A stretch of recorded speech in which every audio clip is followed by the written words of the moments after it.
comunique con su docente, tienen su correo institucional para poder ya tener la reunión sincrónica de esta sesión programada en la plataforma Microsoft Teams. Recuerden que estas actividades son nuevos para el equipo que está incorporándose, que es el equipo de endocrinología. Ustedes ya conocen muy bien la plataforma, la metodología. Los doctores es primera vez. Recuerden que esta modalidad virtual nos está llevando a tener esta nueva plataforma y que los médicos puedan realizar sus actividades en estos medios virtuales. Así es que por favor les pido que se comuniquen para que no tengan dificultades. Por otra parte, también les voy a pedir encarecidamente su apoyo de ustedes, porque recuerden que los docentes pueden tener guardias y se puede haber cruce con sus actividades. Entonces, es importante por eso la comunicación de cada grupo con su docente para confirmar que la actividad se va a llevar tal cual está en el cronograma o va a haber alguna variación de manera excepcional porque el docente encargado de ustedes pueda tener una programación tipo guardia en su hospital. Por eso es importante la comunicación fluida. Ya ha habido esos casos, ya me lo han pedido, probablemente se van a comunicar con ustedes. Por otro lado, también el delegado ya me ha advertido que hay un cruce en la sesión número 3, tanto en la reunión con la evaluación, me parece. Eso lo vamos a mejorar, lo vamos a cambiar para que no haya esas dificultades. Por esa parte, no se preocupe. Muy bien, vamos a dar pase ya a las actividades, para el cual nos acompaña la doctora Giovanna Rodríguez Lai. La doctora Rodríguez es médico endocrinóloga del Hospital Nacional Arzobispo Loaiza, doctora en medicina, es la docente coordinadora del módulo de endocrinología, quien va a estar a cargo para llevar la sesión número 2, caso clínico número 1, acerca de crisis hiperglicémicas. Doctora Rodríguez, muy buenas tardes. Buenas tardes, doctor. Buenas tardes con todos. Muchas gracias por su asistencia. Vamos a comenzar esta... Ahí estoy. Esa soy yo. Pero vamos a sacarme mejor. Ahí está. Vamos a quitar. Vamos a comenzar esta parte de la práctica de endocrinología un poco maratónica porque verdaderamente están bien llenos los horarios, es lo que veo. Con el caso, bueno, no es la primera sesión, es la segunda sesión. La primera sesión que tuvieron es el seminario de diabetes mellitus con las lecturas motivadoras. Y a propósito de diabetes mellitus, vamos a desarrollar un caso de crisis hiperglicémica. Como ustedes saben, la crisis hiperglicémica en la diabetes mellitus es el caso extremo, el caso agudo. Son casos que vienen por emergencia, en la cual nosotros tenemos que estar preparados para diagnosticarlo por un lado lo más antes posible y para darle tratamiento también lo más antes posible. Y que la meta que ya se la comenté cuando tuvimos una clase, que fue una clase personal, porque fue antes de la pandemia, es que nuestro paciente debe de mejorar su estado en 24 a 48 horas, por lo menos. Y esa es la meta que debemos fijarnos para que no existan complicaciones. Entonces hablamos de crisis hiperglicémica, o sea, los estados agudos en los cuales sube la glucosa en forma exagerada en algunos casos. Este es un caso en que sube bastante, que no es lo clásico, pero está dentro de las posibilidades. Y nosotros tenemos que evaluar al paciente, ver qué lo está descompensando y una serie de parámetros importantes en el caso clínico. En este momento vamos a describir. Bien, nuestros puntos, el objetivo, bueno, la presentación del tema, Tenemos la lectura motivadora, presentamos el caso clínico y el esquema para que presenten ustedes su informe. Dentro de los objetivos de la crisis hiperglicémica es evaluar este caso clínico y buscar qué diferencias existen desde el punto de vista de presentación entre una cetoacidosis diabética de un estado hiperosmolar hiperglicémico. En ambos casos son estados críticos de diabetes mellitus y prácticamente el tratamiento hasta cierto punto es lo mismo, pero con diferentes cantidades, diferentes movimientos de evaluación que vamos a hacer con el paciente. Entonces, uno de los objetivos es diferenciar una cetoacidosis diabética de un estado hiperosmolar hiperglicémico. Una de las diferencias es el grupo etario, entre otras cosas, y vamos a considerar los hallazgos clínicos. Hallazgos clínicos y hallazgos de laboratorio que nos van a decir, esta es una cetoacidosis, este es un estado hiperosmolar. Vamos a considerar nuevamente, ambas situaciones son de emergencia y es una patología bastante frecuente que vamos a ver en la emergencia en sí. El segundo objetivo es reconocer qué factores desencadenantes, o sea, qué cosa, si ha sido una infección, si ha habido un posoperatorio, si hay, o es una diabetes de novo, o sea, es una diabetes de inicio, y que debuta con una crisis hiperglicémica, ¿no? ¿Cuáles son los factores? Hay varios factores desencadenantes. En las clases de teoría hay una clase al respecto, aparte de lo que ya deben haber revisado de su seminario anterior, que lo ha diseñado el doctor Hugo Arbañil. Y un tercer punto, para no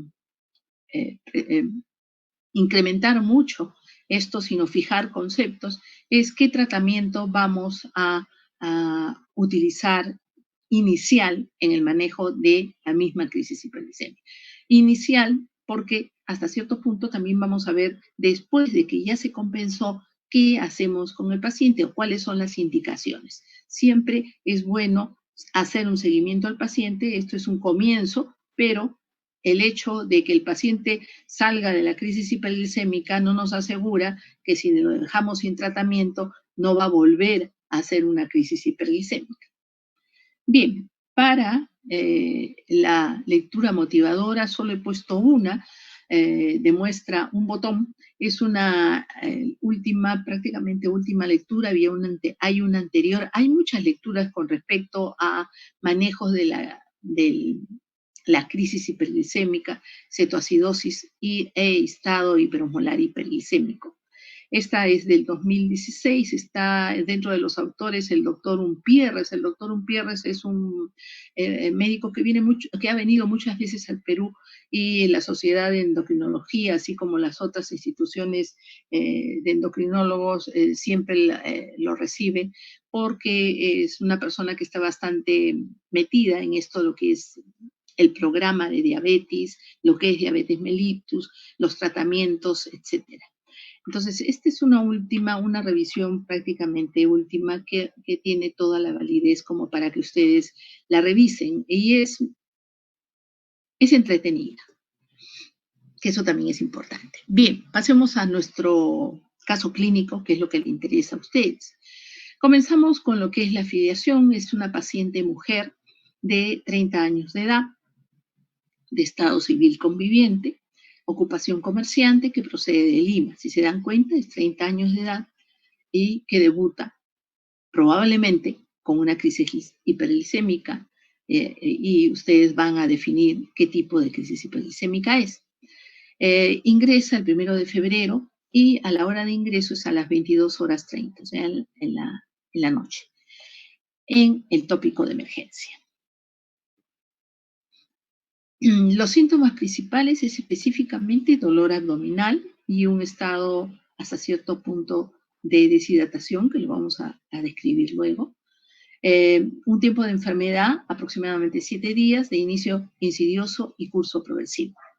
Algunos casos de crisis hiperglicémica a veces se presentan de forma mucho más brusca, más rápida. 8 días antes del ingreso, la paciente refiere dolor abdominal localizado en mesogastrio, que se irradia a los flancos y a región lumbar. La intensidad de este dolor es 8/10 y es intermitente.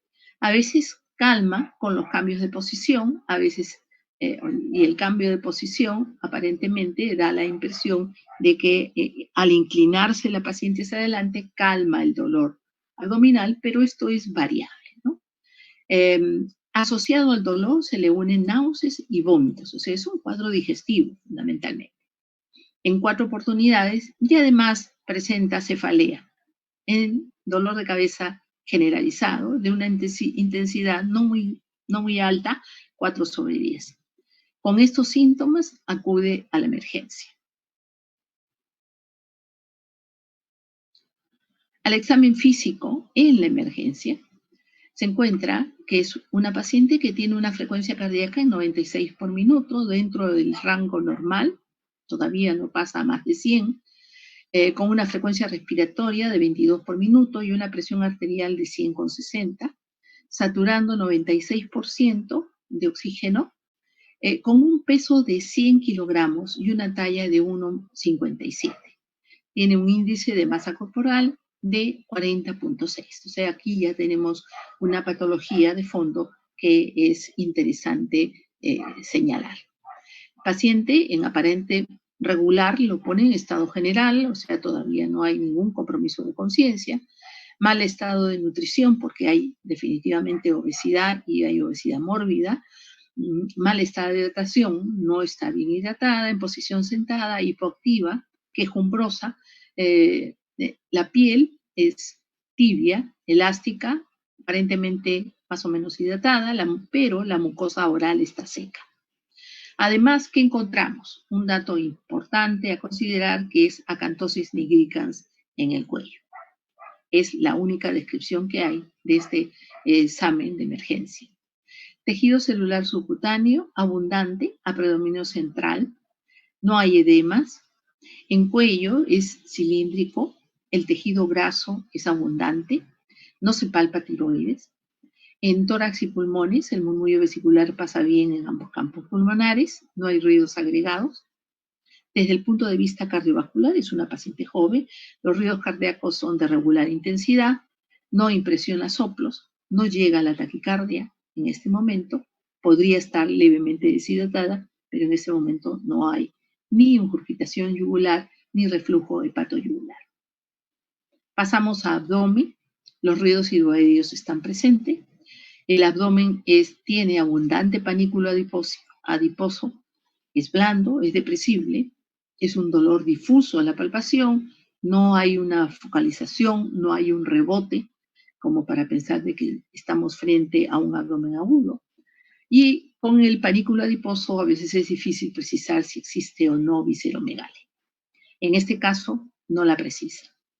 Desde el punto de vista genitourinario, hay una puñopercusión lumbar negativa, bilateral, y el sistema nervioso central es una paciente que está un poco hipoactiva, orientada en las 3 esferas. No hay signos meningios ni hay signos de focalización.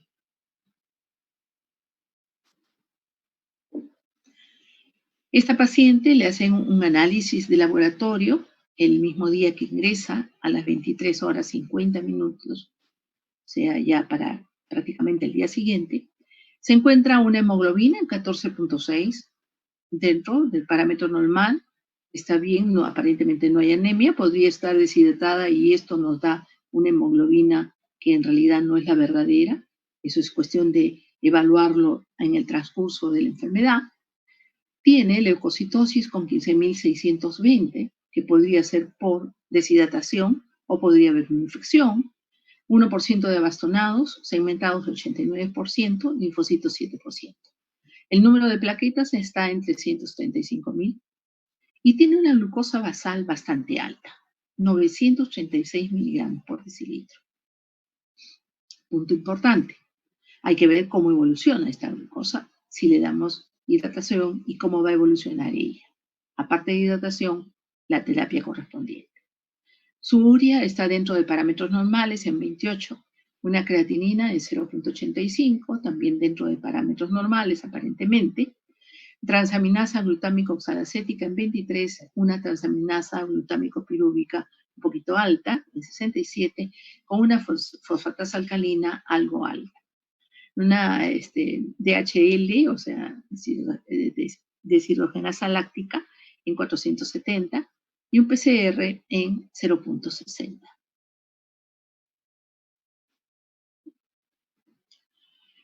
La paciente le hacen análisis de laboratorio al día siguiente, pero prácticamente es seguidito, o sea, teniendo en cuenta que casi ingresó a las 12 de la noche, ¿no? Y le hacen gases arteriales. A las 2:05 encuentra un pH en 7.095, con un PCO2 en 15.2, una presión de oxígeno en 122, saturando un 97.2%, mejoró su saturación, un potasio en 4.4 y un sodio en 133. A esa misma hora tiene un calcio de 1.2 milimoles por litro con un cloro de 106 milimoles por litro.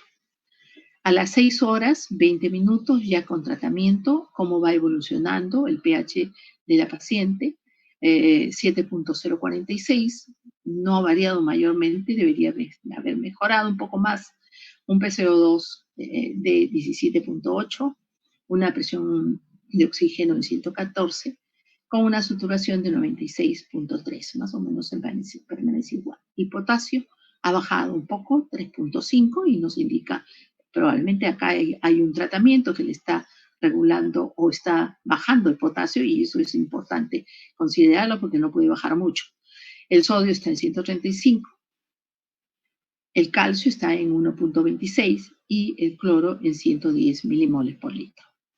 A las 12 del día, el 2 de febrero, o sea, prácticamente esta paciente mejoró casi en 12 horas, un poquito más, 13 horas. Tiene un pH de 7.20 con un PCO2 de 25.6. La presión de oxígeno está en 101, una saturación de 97, un potasio que se bajó a 3, y ahí hay que poner orden, y un sodio en 139. Su glucosa, de 900 y pico con las que entró, bajó poco a poco a 822, a las 6 de la mañana 601 y a las 12 del día 168. Y esto va a la par con los cambios que hemos visto anteriormente. El bicarbonato en 4.4 subió un poquito a 4.6 hasta 9.6. Lactato 1.7, 2.3 y 1.2. El anion gap 22.8, 20.4 y 11.4. Acá me falta un dato, quiero que ustedes lo apunten, pero aquí lo que pasa es que ha habido en el Word, porque pasamos también el Word, está exactamente el dato que es con respecto a la osmolaridad sérica. Tiene una osmolaridad sérica a las 2:05 en 312.1 milimoles por kilogramo, a las 6:20 de la mañana en 303.9 y a las 12 del día a 286.4. Bueno, este es el primer análisis de laboratorio, que es la parte de la orina. Glucosa 3 cruces, cuerpos cetónicos 3 cruces, un pH de 5 con una densidad de 1010, leucocitos de 0 a 2 por campo y hematíes de 2 a 5 por campo. Un poco alto los hematíes, pero no hay mayor cantidad de leucocitos. Una amilasa en 150, mayor del valor normal, con una lipasa también mayor en 100 unidades por litro. Ecografía abdominal, porque había una sugerencia de que podría ser algún foco descompensante, lo relacionado con amilasa y lipasa. Esteatosis hepática moderada, bueno, es una paciente con obesidad mórbida. No hay litiasis vesicular, vena pórtico-ledoco normal y no se observa páncreas por interposición gaseosa. Perdón. No sé si tienen alguna pregunta. Hasta acá quedamos, porque después vamos a pasar al esquema del informe. ¿Pasamos a las preguntas o lo dejamos mejor para si es que hubiera preguntas? Ustedes ya van a desarrollar el caso clínico, van a desarrollarlo con sus tutores y van a presentarlos y van a tener también su evaluación con sus 10 preguntas. Pasamos entonces el informe. Bueno, aquí está la fecha, las fechas son apretadas. Me tienen que, o sea, tienen que poner, no solamente a mí, quién es su docente tutor, los alumnos participantes, los datos clínicos de la historia, que ya los hemos leído, cuáles son para ustedes los síntomas principales, según la presentación cronológica, qué hallazgos al examen clínico les llama la atención. Y la idea es que tratemos de distribuirlo por síndromes, ¿no? ¿Cuál es el síndrome principal? Síndrome quiere decir signos y síntomas que me llevan a un compromiso de un determinado órgano o sistema. No es un diagnóstico, porque después de hacer, digamos, una integración de síndromes, vamos a llegar a lo que es el diagnóstico presuntivo y cuál va a ser nuestro plan de trabajo. Discusión y comentario, y además debe de incluir esto una hoja de anexo al final del informe donde se indique la responsabilidad que tuvo y realizó cada uno de los integrantes del grupo.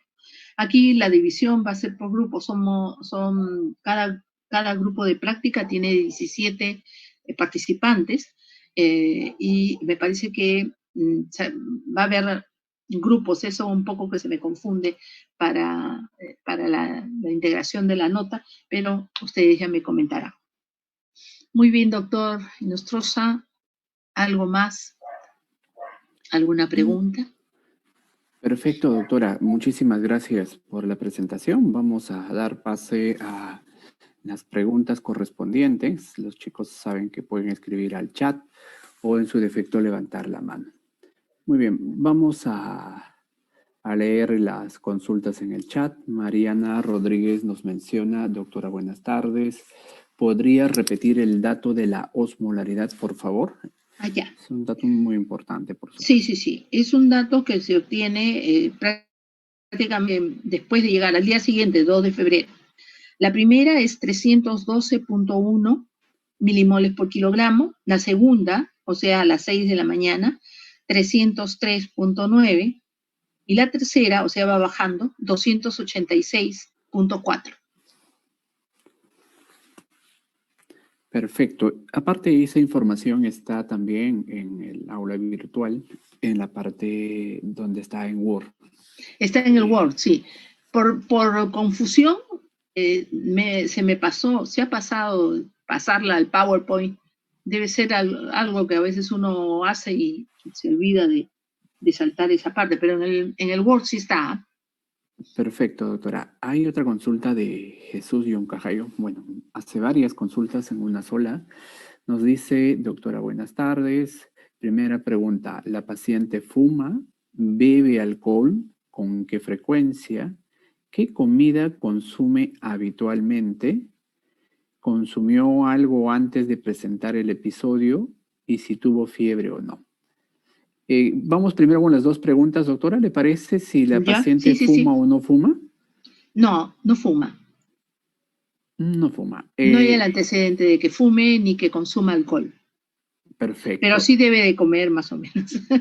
Tiene 100 kilos, ¿no? Tiene 100 kilos. Tiene 100 kilos. Y bueno, a veces es bien difícil que llegando a la emergencia, pues, le hagas, ¿qué cosa come usted? No te va a responder. No te va a responder porque no llega con el sensorio muy, muy alerta, que digamos. Si bien es cierto, no está con el sensorio completamente comprometido, eso va a ser un poco difícil, pero es un dato interesante que sí se debe sacar cuando tenemos un paciente que llega a consultorio o que ya ha salido de un estado así. Pero en una crisis hiperglicémica es bien difícil que logre sacar qué cosa come, ¿no? Solamente ves la obesidad mórbida y ya puedes pensar en qué tipo de comida come. Y lo otro, aparte de eso, es también que faltó y que no está referido en la historia clínica, es el antecedente familiar, ¿no? Pero hay algo que también dentro del examen físico te dice que esto es de larga data y que tiene una tendencia familiar porque tiene un punto importante, ¿no? En el examen clínico. No Perfecto. sé, ¿quiere el punto importante qué cosa es o ya ustedes lo ven?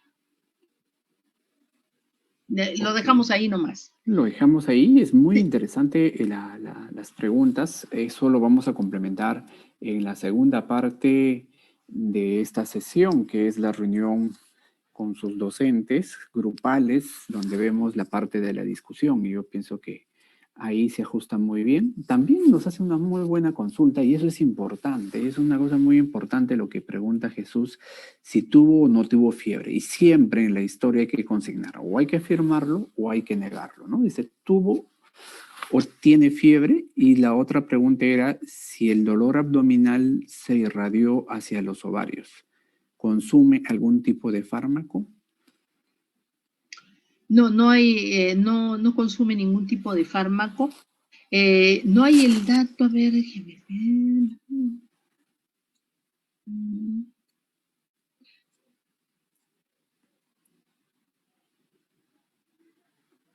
No hay el dato de temperatura, que es algo que se ha pasado, pero es solamente dolor abdominal nada más. Y aparentemente no ha habido fiebre. No ha habido fiebre, ¿no? Y excelente la pregunta, porque uno de los factores desencadenantes de esta situación son las infecciones. Por eso es muy pertinente la pregunta que hace, ¿no? Bien, Daniel nos hace la consulta, Daniel Yumbato, antecedentes de alguna otra enfermedad, antecedentes familiares de diabetes, hipertensión u otra enfermedad. No está consignado el antecedente de diabetes en la familia. Aparentemente no hay hipertensión arterial en esta paciente. Es una paciente relativamente joven, son 30 años nada más. Y no hay el dato familiar, pero por supuesto, yo le comentaba sobre obesidad. Ese dato sí hay una tendencia familiar en lo relacionado a obesidad. Perfecto. Y ahí habría que indagar también de la niñez, ¿no? ¿Cómo a sus 30 años tiene una obesidad mórbida de 100 kilogramos, un IMC de 40? No se está hablando de que no es un problema reciente, sino probablemente se inició en la etapa infantil. Bien, el doctor Luis Moore nos está acompañando también y nos dice, Así, doctora Giovanna, ¿hay antecedentes de cólico vesiculares previos? ¿Historia de pancreatitis? no hay ese antecedente de historia de pancreatitis y esa fue porque tiene una ecografía, una posibilidad diagnóstica, dado de que está un poco, bueno, está un poco alta la milasa, igual que la lipasa, no llega a valores mucho más altos. Sí hay una esteatosis hepática moderada en la ecografía y no hay litiasis vesicular. Y vena de aporte y colédoco normal. Bueno, no ven el páncreas porque sí es una posibilidad interesante a considerar. Si no lo ha tenido, lo va a tener con esos factores de riesgo. Probablemente, exacto, sí. Tiene Sí, por la obesidad, tiene la esteatosis hepática y eso sí sería algo de consignar en los antecedentes en este paciente, ¿no? perfecto. Daniel nos hace la pregunta, ¿tiene compromiso del sensorio? ¿Se hizo escala de Glasgow? Es una paciente lúcida, orientada en tiempo, espacio y persona en el momento en que le han hecho el examen físico en emergencia. Porque este es un examen físico de emergencia, cuando recién llega la paciente. O sea, no hay un compromiso neurológico en esta paciente. Hasta el momento no. O sea, cuando llega la paciente hipoactiva, un poco hipoactiva, que podría ser por cualquier otro motivo, pero estaba orientada en las tres esferas y el Glasgow estaba dentro del rango aceptable. No había un compromiso neurológico, como para decir que en ese momento, ¿no? Porque es específicamente del momento de emergencia. Exacto. Araceli nos hace otra consulta. ¿Cómo es su ciclo menstrual? Es decir, si son regulares o no. ¿Y a qué edad fue su primera regla? Es cierto, ese dato no estaba. Esta es una paciente específicamente del Loaiza y que vino por emergencia y los datos son consignados de la historia de emergencia. Pero no hay un dato y eso sí podría ser algo importante a considerar o una crítica de la parte de fecha de última regla, ¿no? A veces cuando viene este tipo de pacientes a la emergencia, a veces eso se olvida, pero sí es un dato importante a considerar. No hay el dato de historia de gestaciones ni fecha de última regla. Bueno, pero gestando aparentemente no estaba. Muy bien. A ver, chicos, si pueden escribir más preguntas o si no, sírvanse a levantar la mano para que puedan hacer la pregunta directa a la doctora Rodríguez. Es un caso muy interesante, es un caso típico que probablemente en las guardias de medicina nunca van a dejar de llegar lastimosamente y la prevalencia cada año que pasa es muchísima más. Y al margen, si van a ser médicos emergencistas, este como médico general lo van a ver. En sus serums lo van a ver. Y es importante lo que la doctora se ha planteado como primer objetivo, ¿no? Determinar, es una crisis hiperglicémica, es una cetoacidosis, ¿por dónde va? Y explicarnos, obviamente, fisiopatológicamente, ¿no? ¿Por qué se da estos dos tipos? Y lo otro es cómo yo determino clínicamente y con laboratorio si es el primer cuadro o es un segundo cuadro. Recuerden que eso lo van a ver. No hay médico que no haya visto este cuadro típico en su emergencia.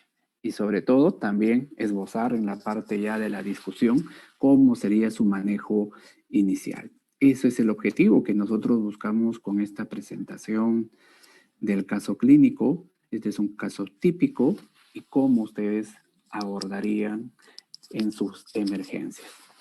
Bien, ¿no hay ninguna consulta adicional? Escriban, por favor.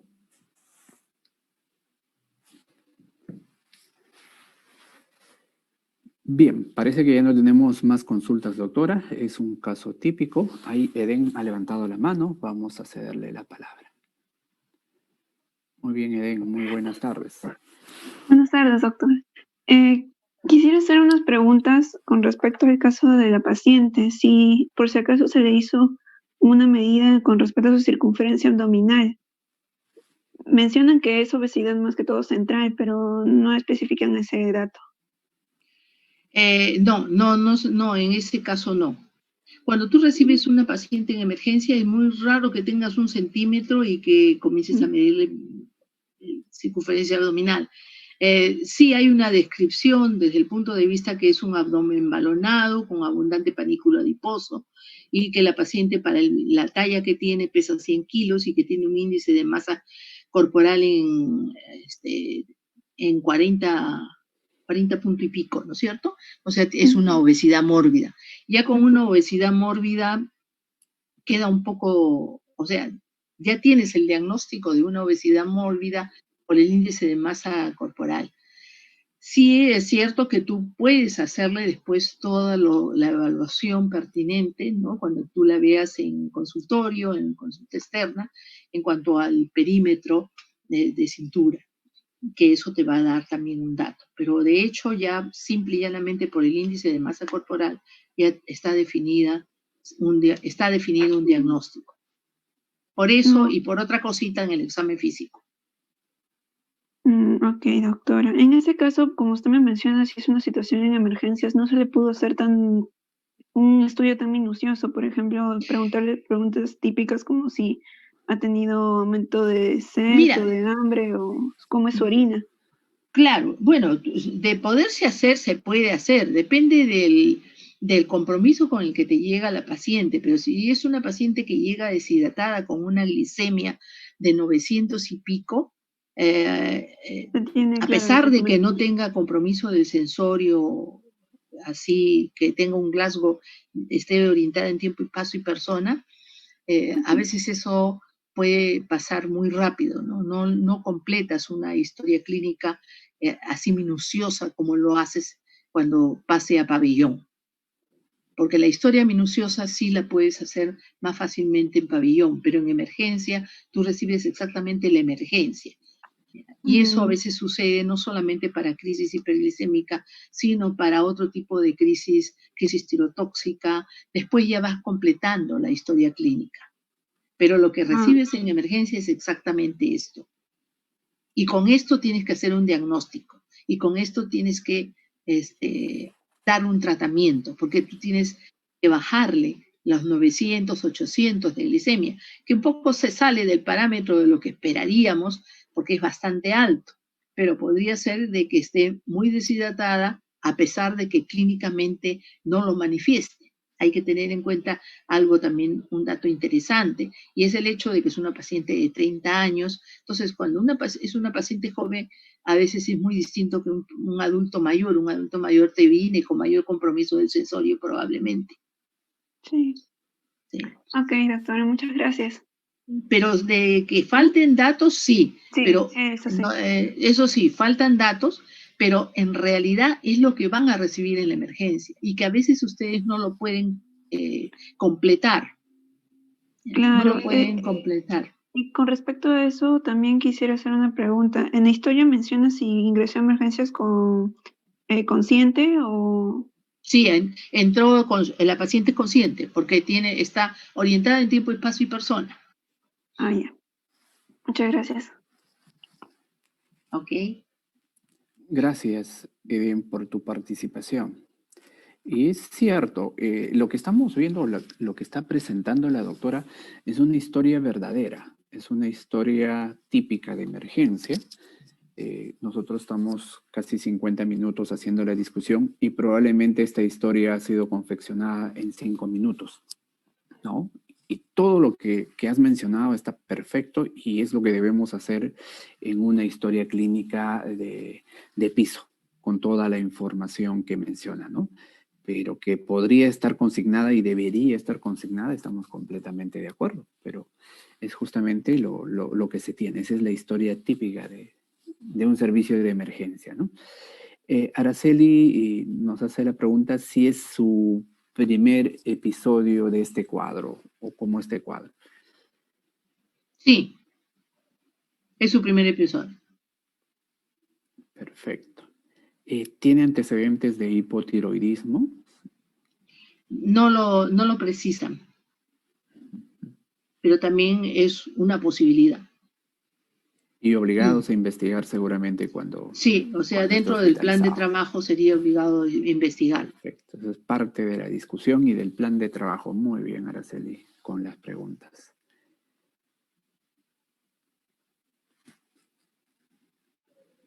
No sé si hay alguna consulta más. Pues bien, parece que no. Agradecemos su participación, doctora, por su excelente presentación del cuadro clínico. Los chicos van a tener oportunidad de hacer la discusión más amplia con su grupo y con cada docente en relación a este caso clínico. Nuevamente les recalco no olvidarse de comunicar con su docente para que puedan programar la reunión sincrónica a través de la plataforma Teams. Nuevamente, doctora, muchísimas gracias. También agradecer la participación de nuestros estudiantes, siempre manteniendo las formas y una manera correcta su participación. Muchas gracias, doctora, y palabras finales para despedirnos. Sí, muchas gracias a usted, doctor. Muchas gracias a todos los alumnos por su asistencia y veamos cómo se desarrolla esta práctica fugaz, rápida. Sí me gustaría tener contacto con el grupo que me toca.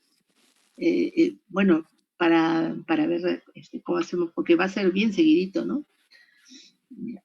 Muy bien, yo creo que podemos dejarlo ahí hasta el lunes. El lunes nos volveremos a encontrar. Perfecto, Bueno, doctora. sí, el lunes. Sí. Muchas gracias, doctor. Hasta luego. Muchas gracias a usted y muy buenas tardes. Hasta Buenas luego. tardes. Hasta luego.